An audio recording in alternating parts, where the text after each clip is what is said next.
La parole est à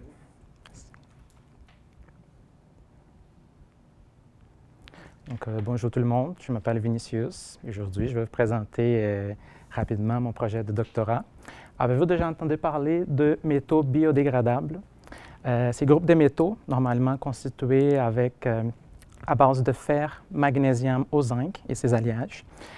Ces métaux ils vont servir comme base pour la fabrication de certains dispositifs biomédicaux, comme le stent coronaire. Ces dispositifs, une fois implantés, ils vont supporter le dessous pendant sa guérison. Et après une période de temps, ces matériaux ils vont être dégradés et complètement absorbés par le corps.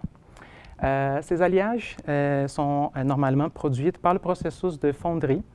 La fonderie va préparer une grande quantité de matériaux, mais pour la fabrication des dispositifs biomédicaux, ces matériaux doivent passer par plusieurs étapes de fabrication, des procédés thermomécaniques. Donc, toutes ces étapes vont être liées à l'augmentation du prix de consommation d'électricité et aussi de production des déchets. Donc, pour diminuer ces étapes de fabrication, on voulait donner une alternative pour cette fabrication. Et cette alternative, ça pourrait être les processus d'électroformage. L'électroformage utilise le même mécanisme que l'électrodéposition. Ça veut dire qu'on a un bain électrolytique qui contient les ions métalliques des métaux qu'on va produire. On applique un courant. Ces métaux ils vont réduire sur la cathode, ils vont se déposer. Et à la fin, on est capable de détacher cette couche déposée. Et ça devient notre objet, notre alliage. Malheureusement, cette technique n'est pas faisable pour certains métaux qui ont un potentiel de réduction très négatif, comme par exemple le manganèse. Donc, en utilisant l'eau. Pourquoi? L'eau, elle possède un fenêtre de potentiel très petit. Donc, si on essaye de déposer ces métaux, on va juste produire de l'hydrogène.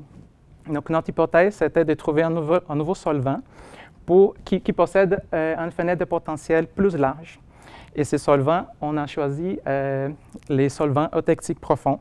Ces solvants ont été déjà cherchés pour plusieurs applications, mais notre hypothèse, c'est qu'on pourrait les utiliser pour fabriquer notre alliage de fer manganèse. Les solvants eutectiques profonds sont normalement obtenus en mélangeant deux composants, les sels quaternaires d'ammonium avec un donateur de liaison d'hydrogène. Pour nos projets, on a choisi la chlorure de choline et l'urée. Donc, on mélange ces deux composants, on obtient le liquide. À ce liquide, on a ajouté des sels de fer et des manganèses. Et on a obtenu un électrolyte. Et après, on a appliqué un courant, puis on a finalement obtenu notre alliage de fer manganèse.